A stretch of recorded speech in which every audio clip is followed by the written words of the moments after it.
Père, nous te remercions, nous te rendons grâce. Seigneur, merci infiniment pour ta grâce. Merci pour la grâce de la repentance. Merci pour la grâce de la foi. Merci pour la grâce des dons spirituels, Seigneur mon Dieu, mon roi, pour te servir. Merci pour la grâce de l'illumination, Seigneur, afin de comprendre, Seigneur, ta parole. Merci pour la grâce de la persévérance, afin que nous puissions tenir bon jusqu'à la fin. Merci, Seigneur. Merci pour la grâce que tu nous donnes de ne pas donner l'accès à l'ennemi. Merci infiniment, Seigneur. Laisse que tu puisses encore nous enseigner cet après-midi. Au nom de Jésus-Christ, nous avons ainsi prié. Amen. Bien que le Seigneur soit glorifié, eh bien, nous continuons avec notre enseignement sur la maturité spirituelle. Aujourd'hui, nous allons parler des obstacles à la maturité spirituelle. Les obstacles à la maturité spirituelle. Alors, nous ne pouvons pas obtenir la maturité spirituelle d'un caractère chrétien pleinement développé, s'exprimant dans une vie chrétienne cohérente, simplement en étudiant la théologie ou en assistant à un séminaire sur la maturité. Donc, on n'obtient pas la maturité spirituelle d'un caractère chrétien pleinement développé, un caractère qui s'exprime dans une vie chrétienne cohérente simplement en étudiant la théologie ou en assistant en prenant part à un séminaire sur la maturité. Cela demande du temps. Ça demande du temps et des progrès patients. Chaque fois que tu prends au sérieux ta croissance spirituelle, l'ennemi renforce l'opposition contre toi. À chaque fois que nous prenons notre croissance au sérieux, à chaque fois que nous devenons sérieux dans les choses de Dieu, l'ennemi augmente l'adversité, il augmente l'opposition.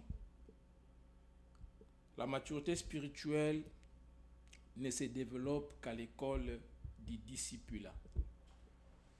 Ça ne se développe qu'à l'école du discipulat, où des cours intensifs ont été conçus pour produire la maturité qui s'exprime dans un caractère semblable à celui du Christ. Ce n'est qu'à l'école du Christ où nous apprenons des cours intensifs conçus pour nous donner un caractère semblable à celui de notre Seigneur Jésus-Christ. Alors, les véritables examens, vous savez, quand nous sommes à l'école, quand nous étudions, il arrive un moment où on doit nous évaluer et on nous soumet à un examen. Mais à l'école, l'examen, c'est simplement des questions auxquelles on doit répondre. Et si vous répondez très bien, vous avez des points, vous avez réussi. Mais le véritable examen dans l'étude de la Bible ont lieu à l'école de la vie et non dans une salle de classe. Vous voyez? C'est à l'école de la vie que l'examen, l'évaluation là a lieu. Et non dans une salle de classe, vous êtes assis, on commence à vous poser la question, quel est l'ange qui est venu annoncer la nouvelle de la naissance de Jésus à Marie? Et vous répondez, très bien, bon chrétien. C'est pas comme ça. Vous voyez? C'est à l'école de la vie qu'il y a l'examen. Vous voyez, il y a un monsieur qui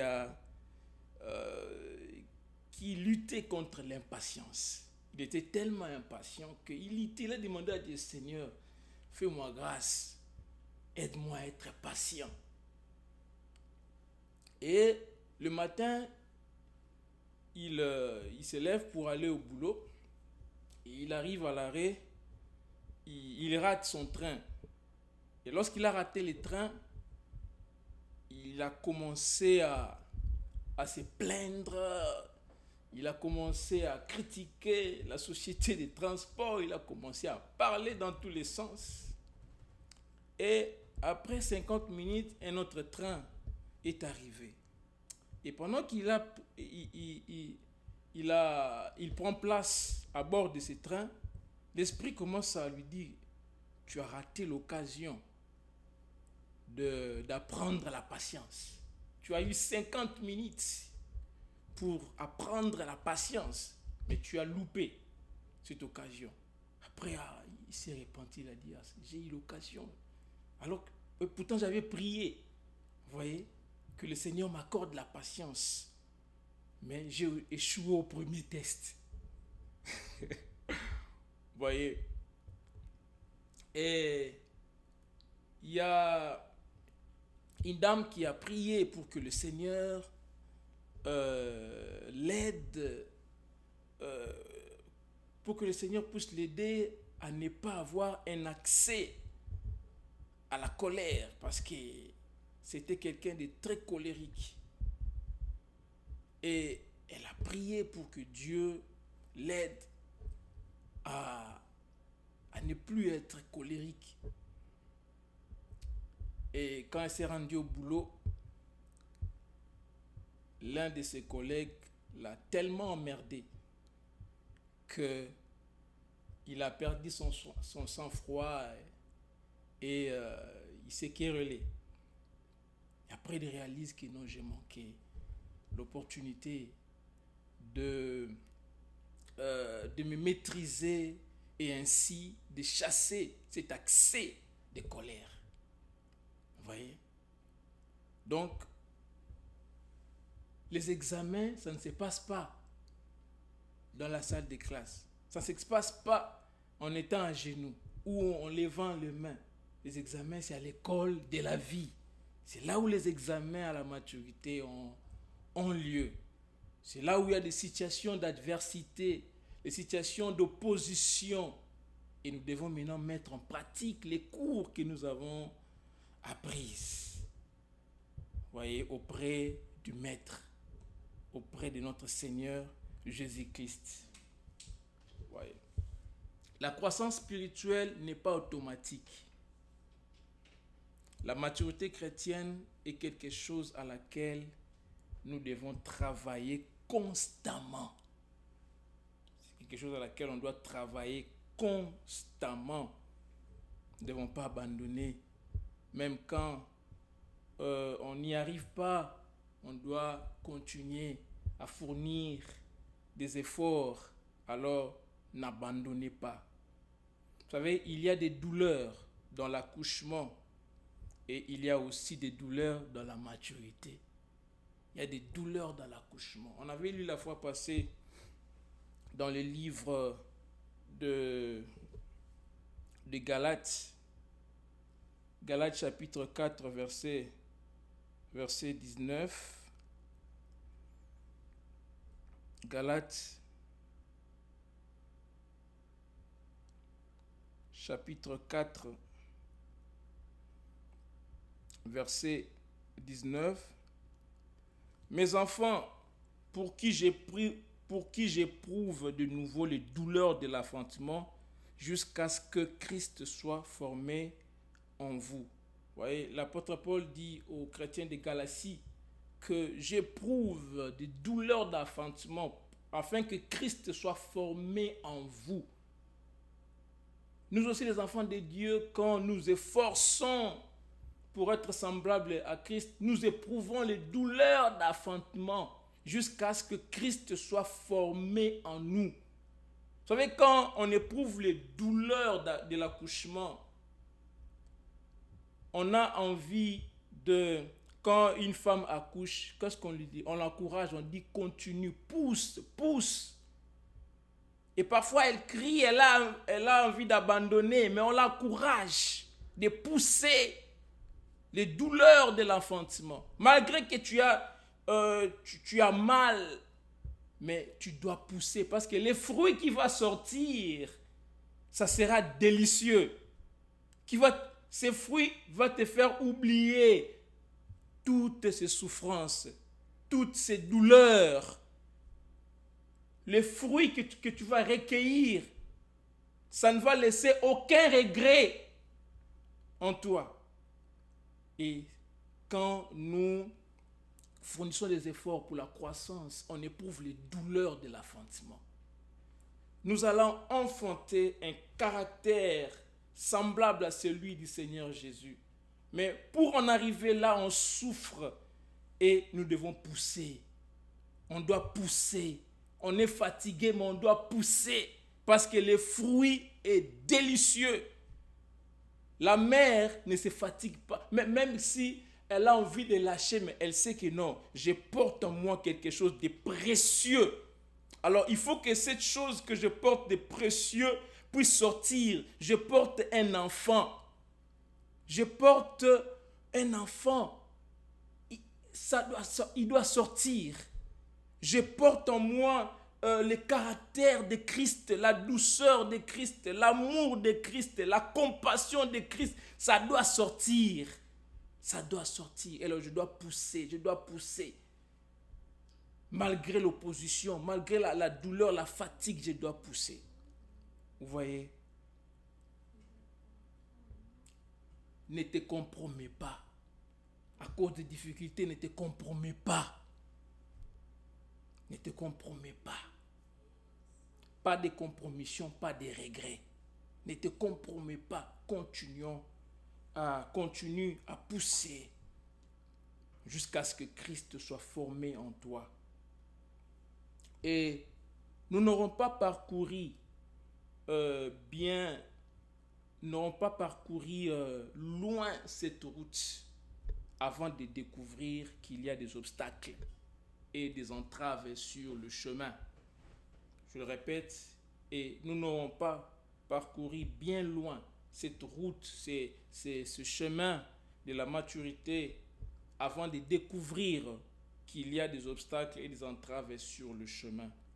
Voilà pourquoi aujourd'hui, nous parlerons des obstacles à la maturité spirituelle. Alors, il n'est pas facile aujourd'hui de se consacrer à la croissance spirituelle à long terme. Il n'est pas facile, surtout dans les mondes que nous vivons actuellement.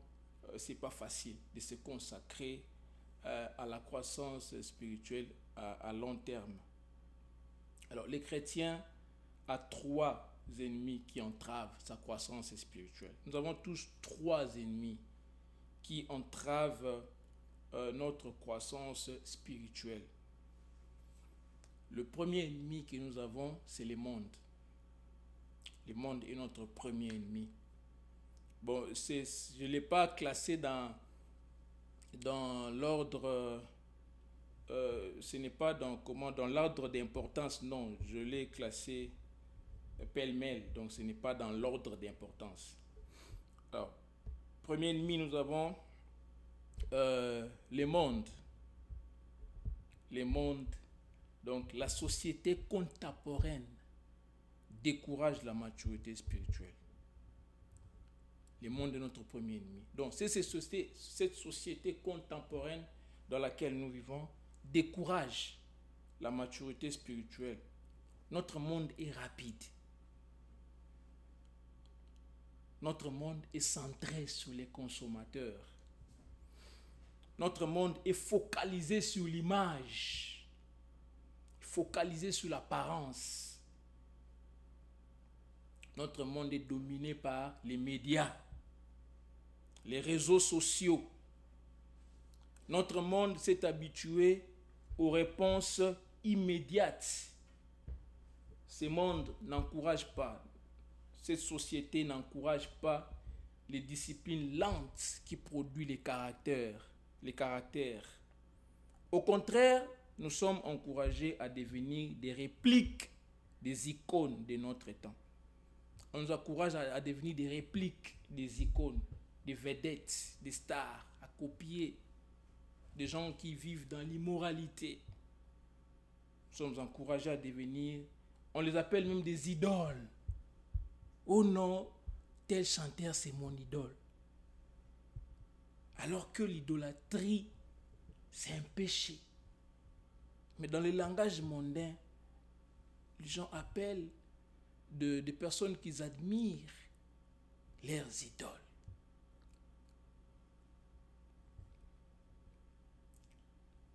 Il y a on encourage une uniformité et un manque. On encourage l'uniformité. Donc, il y a une uniformité et un manque d'originalité pathétique qui fait que les gens sont emportés par les flux des priorités de la société. Les gens sont emportés par les priorités de cette société. Qu'il faut avoir beaucoup de biens matériels, qu'il faut avoir ceci, il faut avoir autant de titres académiques, il faut. Les gens sont emportés dans le flux des priorités de ce monde et ils oublient les priorités de Dieu.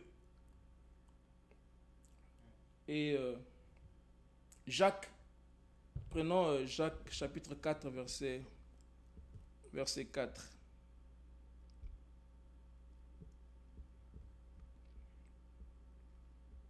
Jacques chapitre 4, le verset 4, la parole déclare: adultère que vous êtes, ne savez-vous pas que l'amour du monde est inimitié contre Dieu? Voyez. Disons ça dans 2 21. Adultère que vous êtes, ne savez-vous pas que l'amour pour le monde est synonyme de haine contre Dieu? L'amour du monde est synonyme de haine. Ce monde n'encourage pas la maturité. Alors quand nous aimons ce monde, donc nous cultivons la haine contre Dieu. Parce qu'on ne peut pas servir deux maîtres à la fois. On ne peut pas servir Dieu et Mammon. On ne peut pas servir le monde et servir Dieu. Vous voyez? L'amour du monde, c'est l'adultère. Les croyants, donc l'amour pour le monde est comparé à l'adultère. Le croyant est marié à Christ.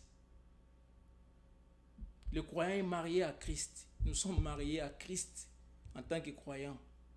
Romains chapitre 7, verset 4. Romains chapitre 7.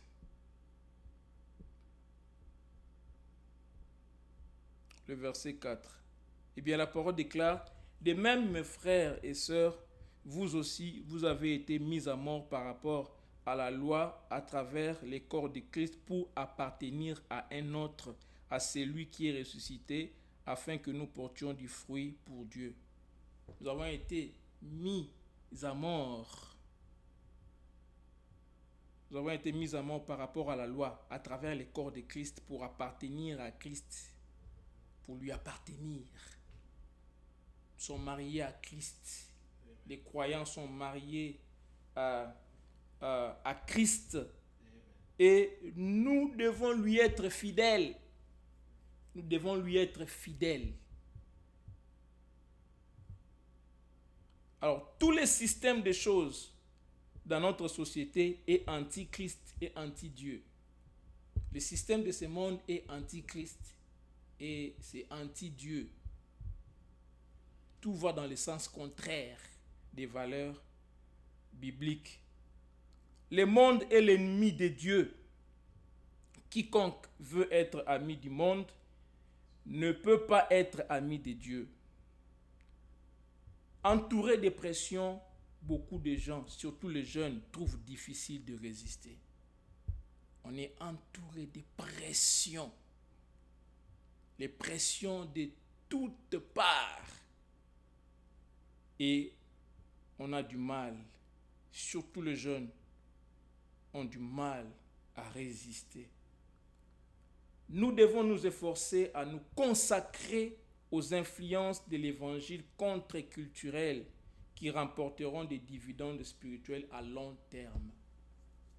l'évangile doit être contre-culturel. Donc ça doit aller à l'encontre de la culture de ces mondes. On ne doit pas chercher on ne doit pas chercher dans les soucis de gagner les mondes à nous compromettre. Oh non, il ne faut pas être offensif. N'offensez pas il ne faut pas être trop incisif. Il ne faut pas choquer les gens parce qu'on veut gagner le plus de gens possible. Non, vous n'allez pas gagner les gens en évitant de les choquer. La parole de Dieu choque. C'est un scandale. Scandale pour les Juifs, scandale pour les Grecs. Vous voyez? La parole de Dieu choque, la vérité blesse. Alors on ne doit pas essayer d'émousser la vérité sous prétexte de gagner un plus grand nombre. Non, sinon on va gagner les sympathisants à l'église, mais ça ne sera pas des chrétiens.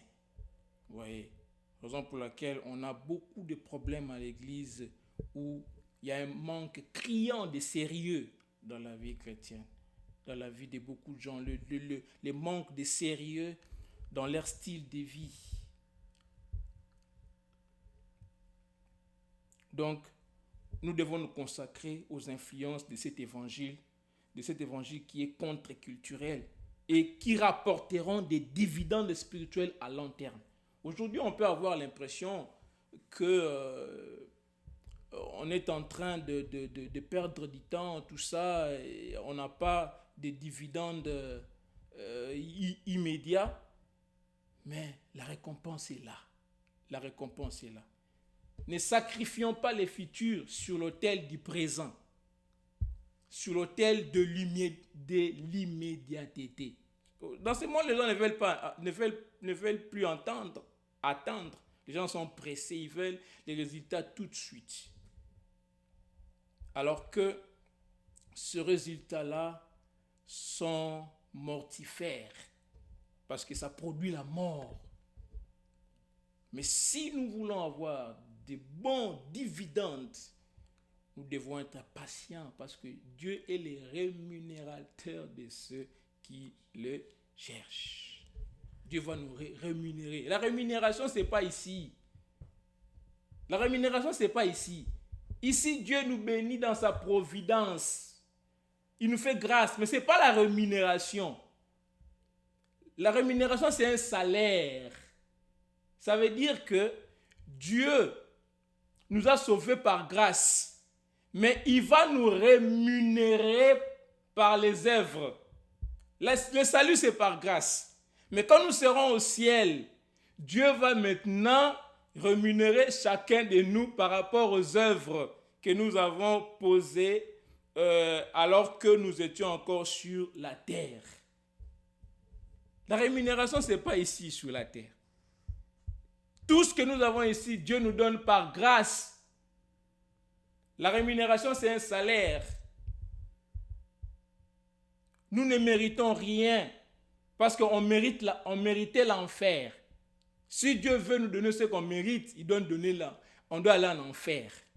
Mais Dieu nous a fait grâce. Il nous donne des choses que nous ne méritons pas.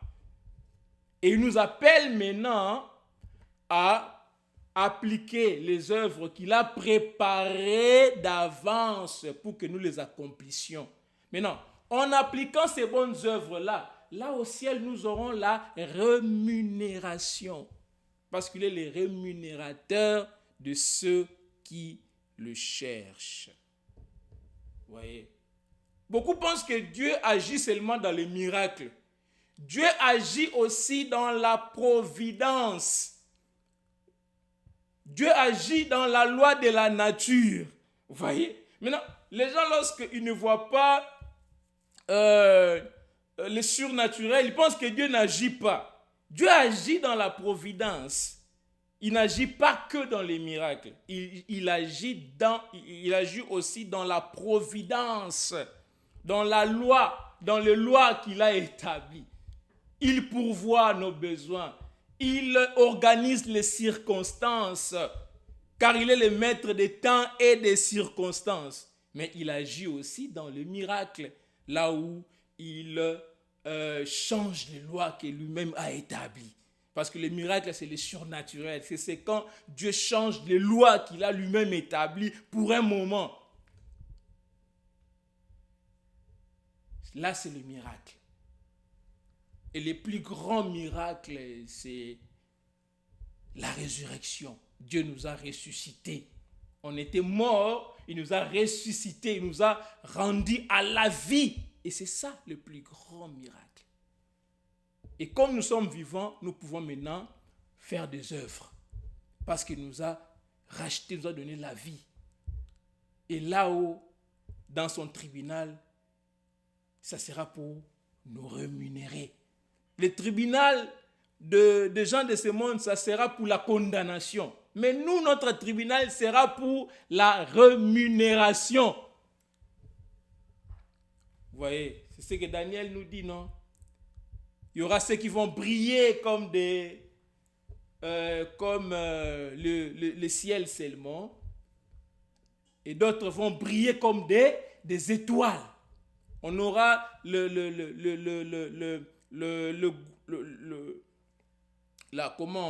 direction des villes. On va nous donner de gouverner des villes.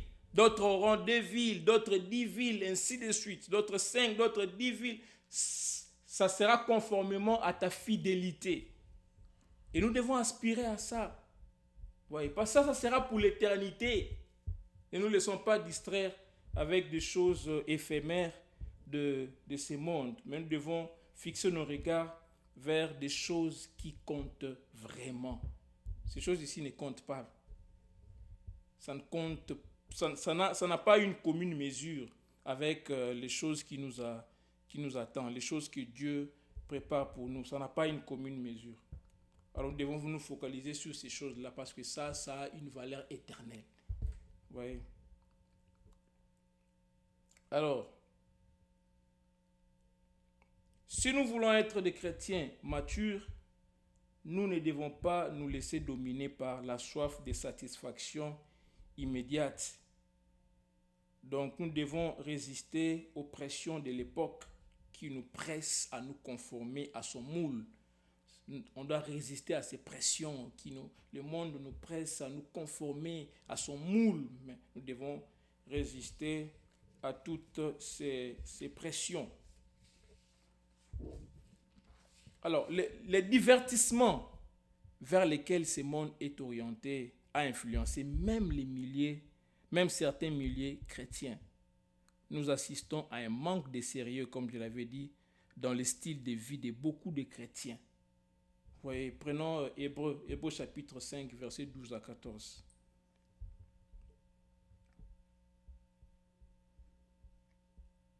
Hébreux chapitre 5,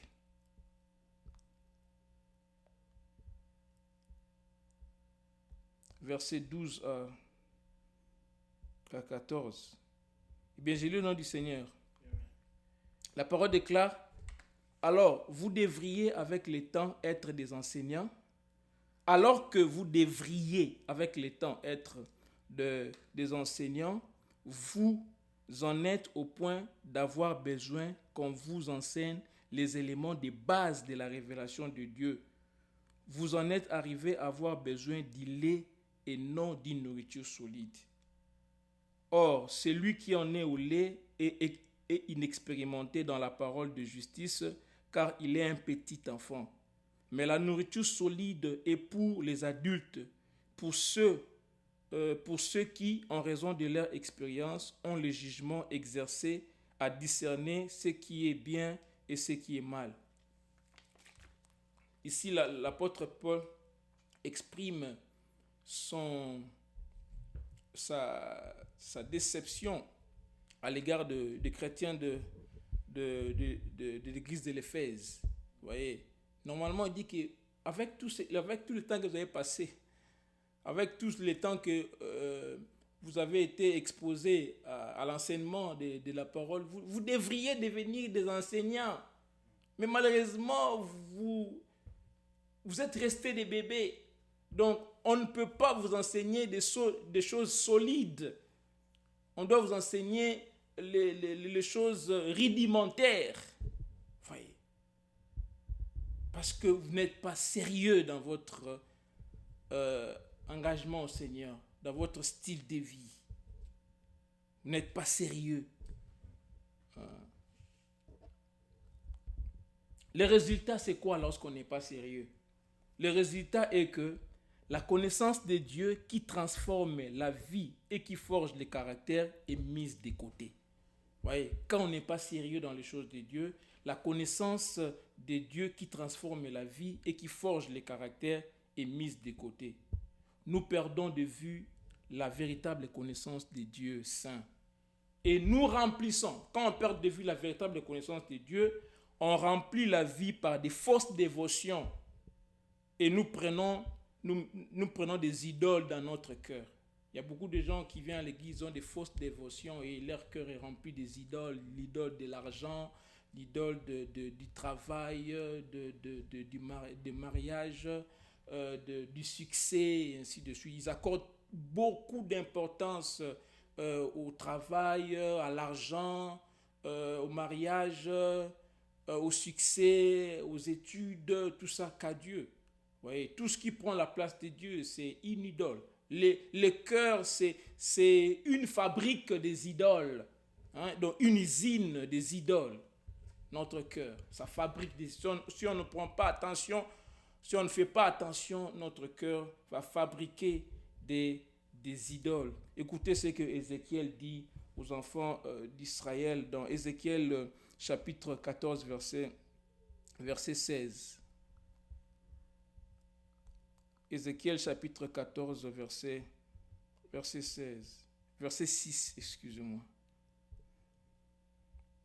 La parole déclare, c'est pourquoi annonce à la communauté d'Israël, voici ce que le Seigneur, l'Éternel, voici ce que dit le Seigneur, l'Éternel. Revenez à moi et abandonnez vos idoles. Abandonnez toutes vos pratiques abominables. Cette parole s'adresse aussi à nous. Cette parole est d'actualité. Ça s'applique aussi à nous.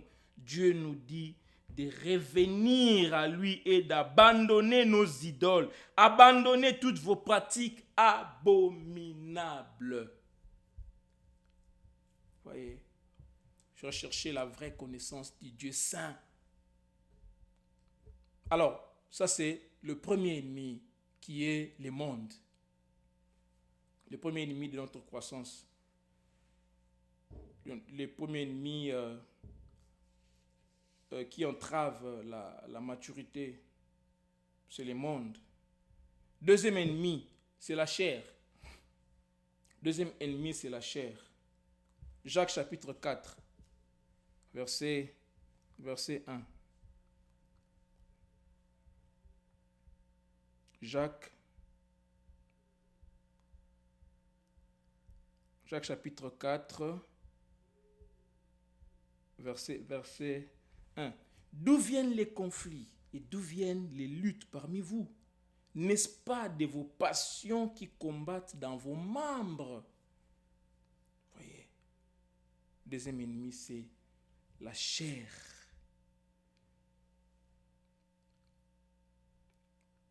Et par la chair,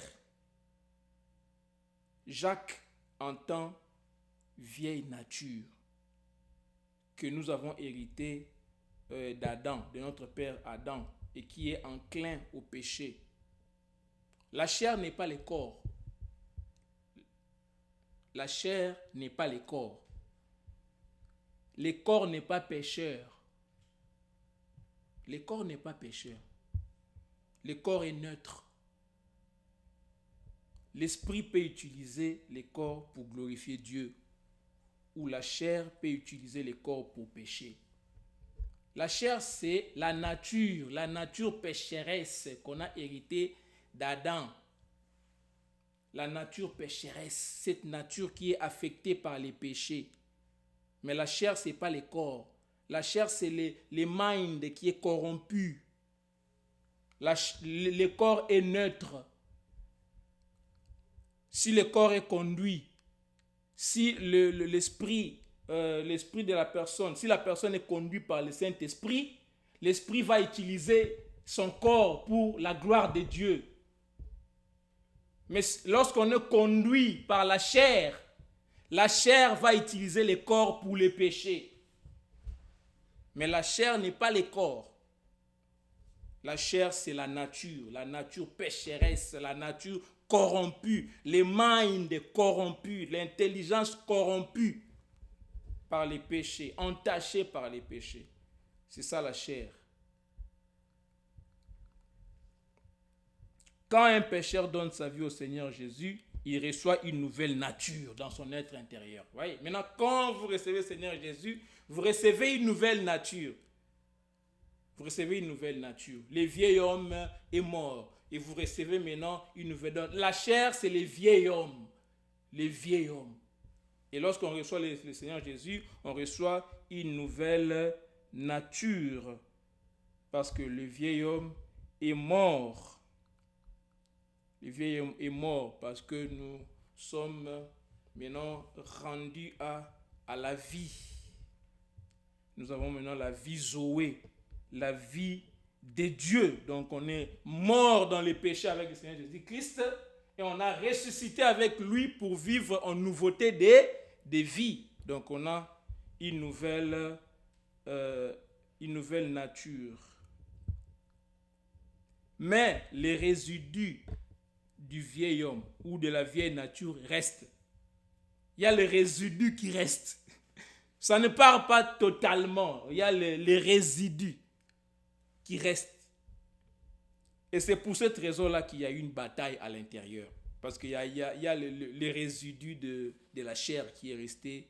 Et du coup, il y a une bataille à l'intérieur. Prenons Galates chapitre 5, verset 17. Galates chapitre 5, verset 17. La parole déclare, en effet, la nature humaine a des désirs contraires à ceux de l'esprit. Et l'esprit a des désirs contraires à ceux de la nature humaine. Ils sont opposés entre eux, de sorte que vous ne pouvez pas faire ce que vous voudriez. Voyez, ici on parle de la nature humaine. Maintenant, ça c'est, j'ai lu 2 21. Lisons maintenant Louis II. Je crois que Louis II doit parler de la chair. Donc pour dire que la chair c'est la nature humaine, la vieille nature. 17. Car la chair, vous avez vu ça? Car la chair a des désirs contraires à ceux de l'esprit. Dans 2 21, on parle de la nature humaine, ici on parle de la chair. Vous voyez? Donc, la chair a des désirs contraires. Donc, chair, nature humaine sont des synonymes. La chair a des désirs contraires à ceux de l'esprit, et l'esprit en a des contraires à ceux de la chair. Ils sont opposés entre eux, afin que vous ne fassiez pas ce que vous voudriez. C'est ça maintenant la lutte, parce qu'il y a les vestiges de la chair, de la nature humaine, les résidus qui est resté. Ce n'est pas mort totalement, il y a les résidus qui est resté. Et du coup, il y a une lutte intérieure. Alors, ce que Jacques appelle vos passions qui combattent dans vos membres. Donc, c'est ce que Jacques appelle. Donc, la chair, c'est ce que Jacques appelle les passions. Dans Jacques 4.1. Revenons dans Jacques 4.1.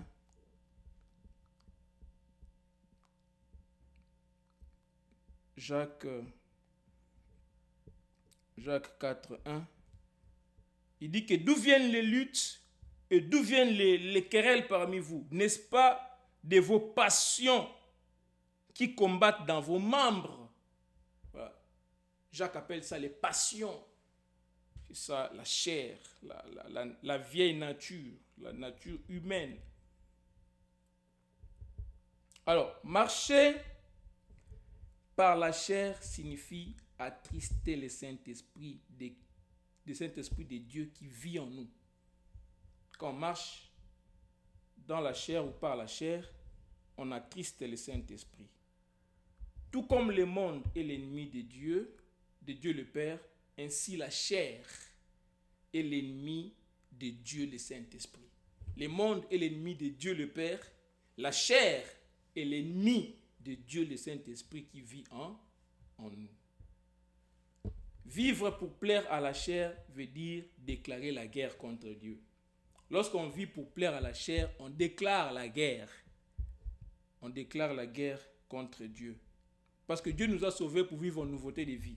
Maintenant, quand nous, on rentre dans la chair, on commence à vivre dans la chair, on déclare la guerre contre Dieu. Et quand tu déclares la guerre contre Dieu, tu es perdant. Tu es perdant. Ouais. Romains 8, 7.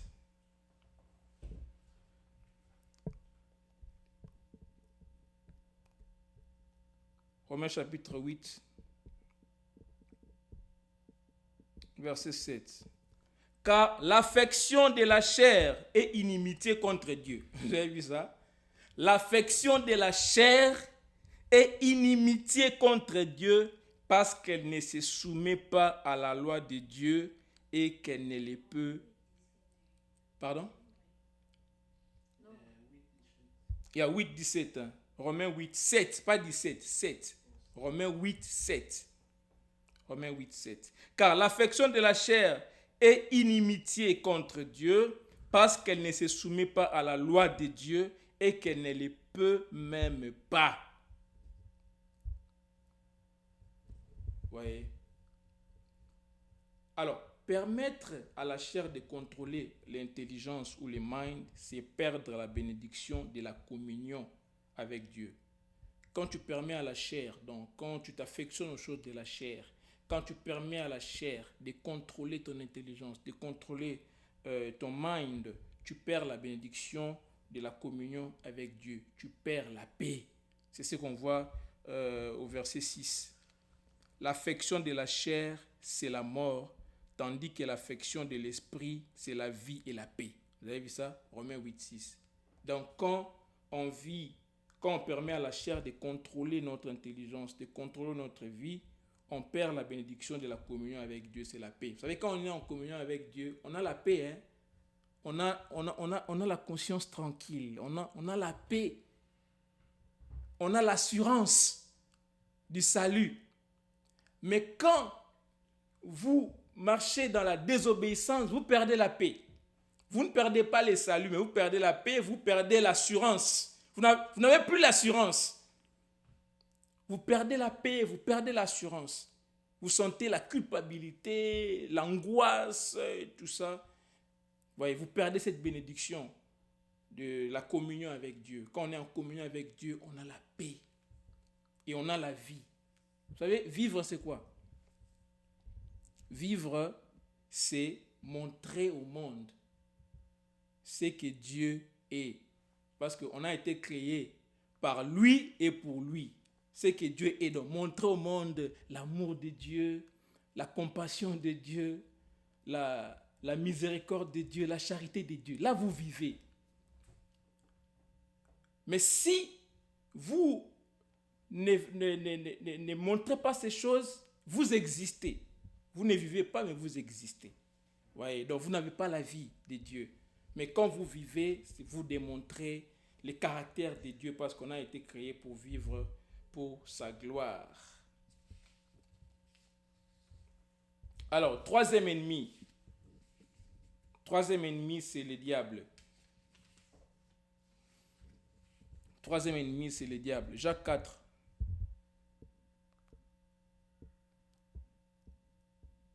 On a dit premier ennemi, c'est le monde. Deuxième ennemi, la chair. Troisième ennemi, le diable. Jacques chapitre 4, versets 6 à 7. La parole déclare: il accorde au contraire une grâce plus excellente. C'est pourquoi l'Écriture dit: Dieu résiste aux orgueilleux, mais il fait grâce aux humbles. Soumettez-vous donc à Dieu, résistez au diable et il fuira loin de vous. Troisième ennemi, c'est le diable. Nous devons résister au diable. Nous devons nous soumettre à Dieu et résister au diable. C'est lui le troisième ennemi. Le monde est en conflit avec les pères. La chair combat le Saint-Esprit et le diable s'oppose au Fils de Dieu. L'orgueil est le grand péché de Satan. Et il est une des armes principales dans la guerre contre le peuple de Dieu. Dieu veut que tu sois humble. Satan veut que tu sois orgueilleux. Parce qu'en étant orgueilleux, Dieu va te résister. Donc le diable fait tout pour que tu sois orgueilleux. Il a dit ça à Ève. Il a dit à Ève, tu seras comme Dieu. Et Ève l'a cru. Vous voyez? C'est pour ça qu'il dit que un nouveau converti ne doit pas être placé dans une posture de leadership spirituel. De peur qu'il soit enflé d'orgueil et qu'il tombe dans le jugement du diable. Vous voyez, quand quelqu'un est nouveau converti, on ne donne pas le leadership parce qu'il risquerait d'être enflé et de tomber sous le jugement du diable. Ce qu'on voit dans 1 Timothée, chapitre 3, le verset 6. 1 Timothée, chapitre 3, le verset 6. La Bible dit, il ne faut pas qu'il soit un nouveau converti, de peur qu'enflé d'orgueil, il ne tombe sous le jugement du diable. L'orgueil, c'est le péché du diable. Voilà pourquoi le diable veut que nous soyons orgueilleux, pour que Dieu nous résiste. Dieu veut que nous dépendions de sa grâce, car il fait grâce aux humbles, comme Jacques 4, 6 nous le dit. Tandis que le diable veut que nous dépendions de nous-mêmes, qu'on dépend de nous-mêmes, qu'on cherche à faire les choses par nous-mêmes, que nous puissions compter sur nos ressources au lieu de compter sur Dieu. L'homme n'a rien dont il puisse être fier en lui-même. Vous voyez? L'homme n'a rien dont il puisse être fier en lui-même. Il n'habite rien de bon en nous. Rien de bon. Prenons Romains. Romains chapitre 7, verset 18.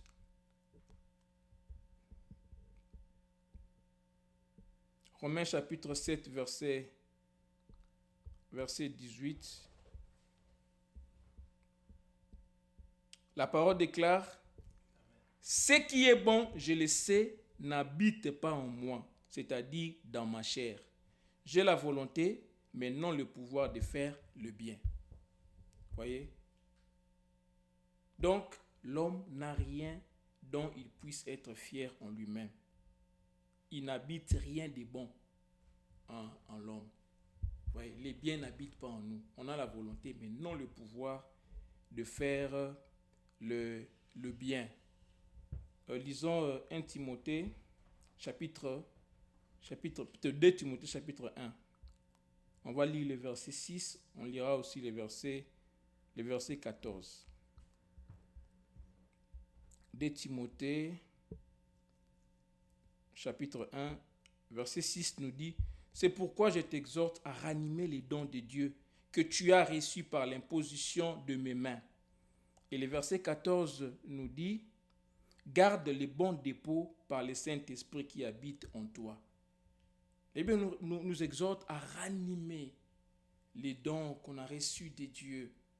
Nous ne devons pas laisser les dons que Dieu nous a donnés se refroidir. On doit les ranimer. Ranimer la flamme. Ne pas laisser cette flamme qui est en nous s'éteindre.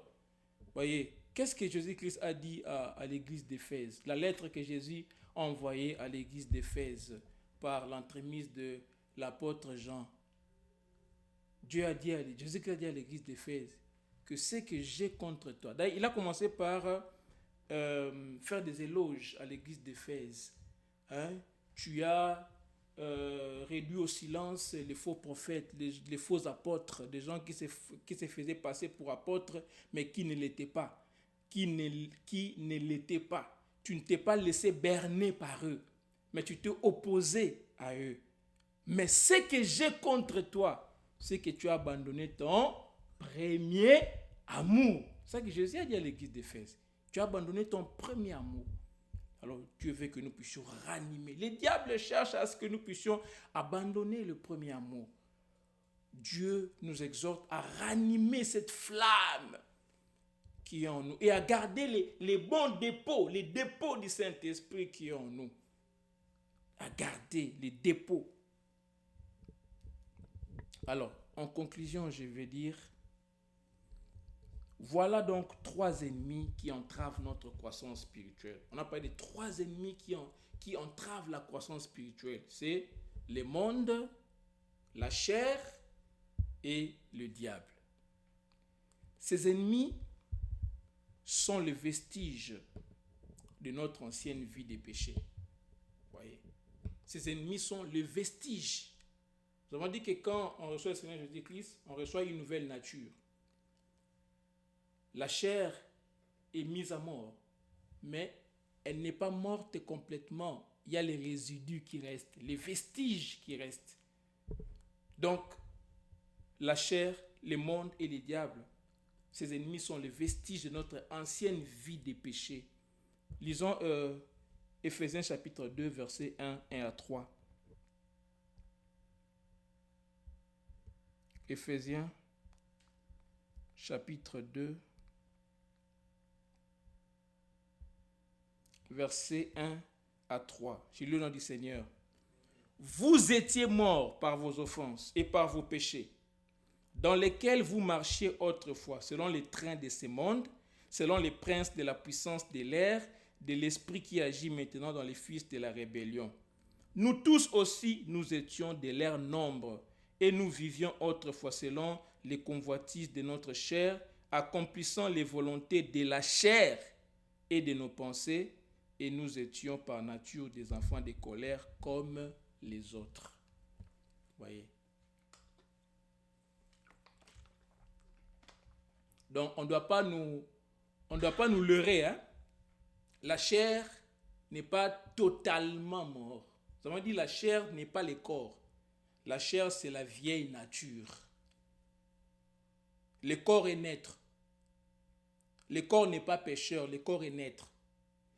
Celui qui est contrôlé par la chair utilise le corps pour pécher. Celui qui est contrôlé par l'esprit utilise le corps pour la gloire de Dieu.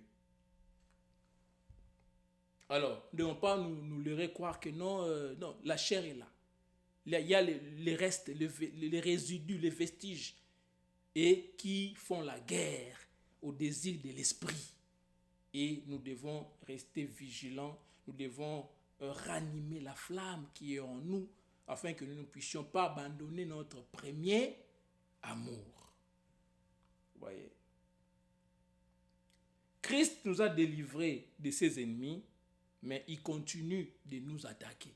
Christ nous a délivrés du monde, de la chair et du diable. Mais néanmoins, il continue de nous attaquer. Alors, Jacques nous a donné 3 instructions à suivre pour ne pas permettre à ses ennemis d'entraver notre croissance spirituelle. Jacques nous a donné 3 instructions. On va terminer avec les 3 instructions que Jacques nous a données. Jacques chapitre 4, versets 7 à 10. Jacques chapitre 4,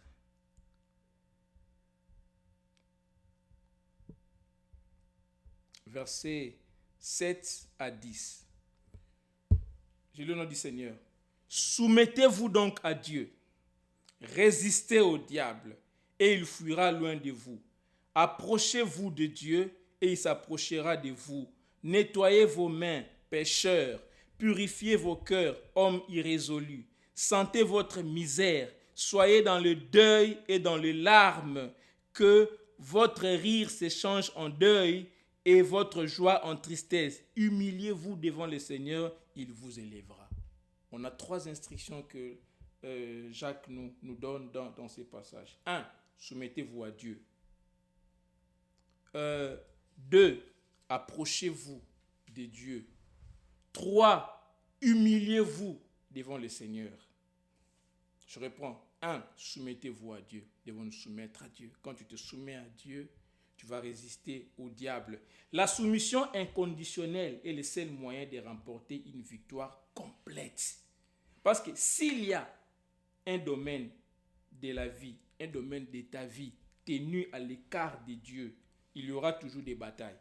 S'il y a un domaine de ta vie que tu gardes comme ton jardin secret, tenu à l'écart de Dieu, il y aura toujours de batailles. Éphésiens 4, verset 27. Éphésiens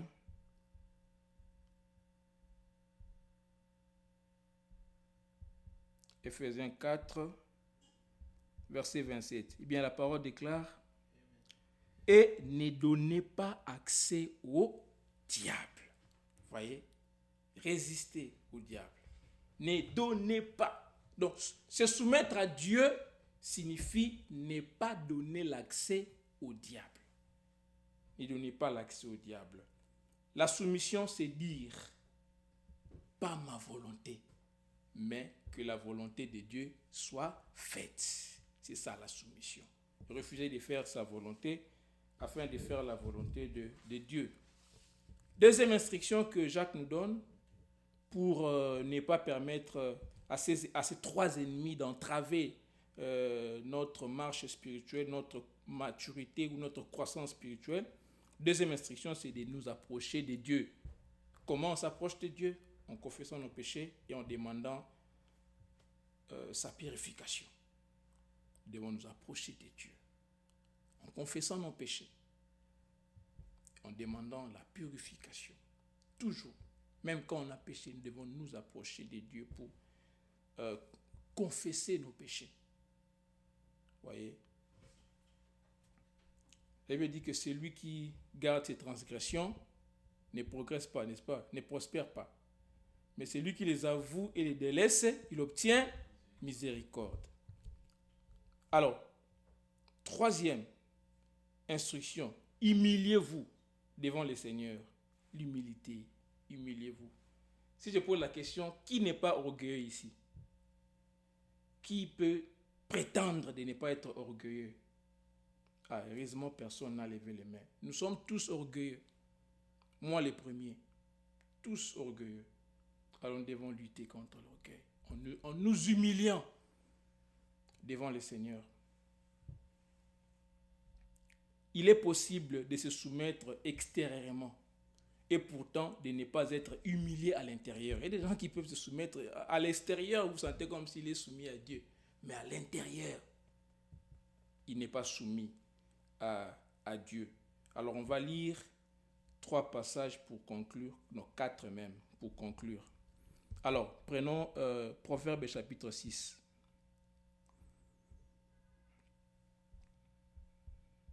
Proverbe chapitre 6, versets 16 à 17. À 17. Il y a 6 choses que hait l'Éternel, et même 7 qu'il a en horreur. Et de verbe hait, de verbe haïr.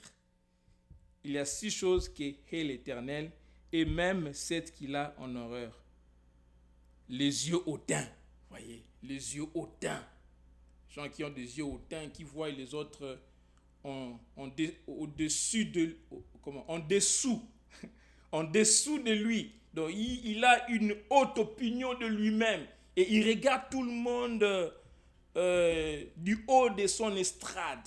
Il regarde tout le monde comme ça. Il se pense être au-dessus de tous. Les yeux hautains, la langue menteuse, le main qui répand le sang innocent. Prenons Psaume 51, 17. Psaume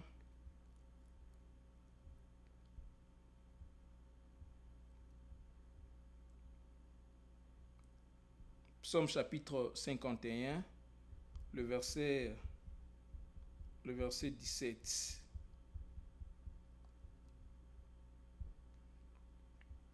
Eh bien, la parole déclare, Seigneur, ouvre... attendez, ça c'est 51, 17. Seigneur, ouvre mes yeux et ma bouche publiera ta louange. Non, c'est pas... Les sacrifices qui sont agréables. Oui. Le 19, dans d'autres versions 19. Ok. Ah oui, c'est 19. Dans d'autres versions 17. Oh, ok, c'est bon. Donc, ça dépend des versions. Il y a des versions où c'est verset 17 et des versions où c'est chapitre 19. Donc, chez moi, c'est 19. Les sacrifices qui sont agréables à Dieu, c'est un esprit brisé. Ô Dieu, tu ne dédaignes pas un cœur brisé et contrit. Dieu résiste aux orgueilleux, mais il ne dédaigne pas. Dieu ne met pas dehors quelqu'un qui a un cœur brisé et contrit. Quand on est brisé, quand on est contrit, on est attristé par les péchés, Dieu nous reçoit et nous purifie. Alors, Ésaïe chapitre 66, verset 2. Ésaïe chapitre 66.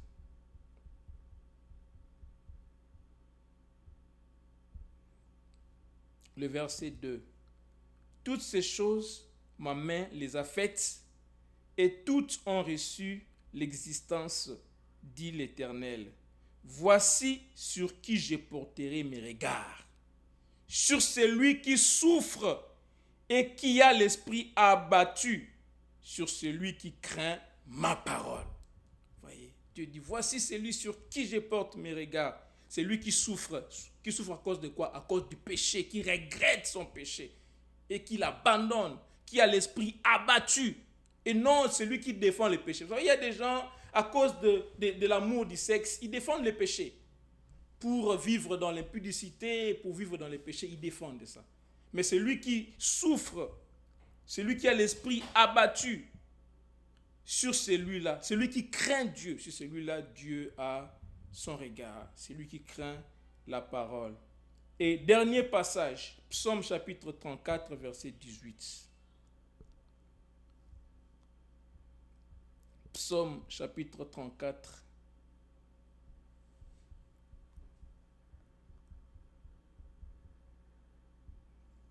Verset 18. La parole déclare, quand le juste crie, l'Éternel entend et il les délivre de toute leur détresse.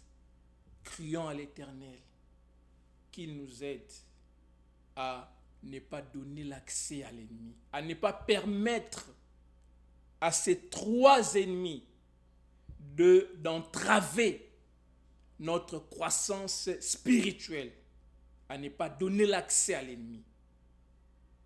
Quand nous crions à lui, il entend et il nous sauve de notre détresse.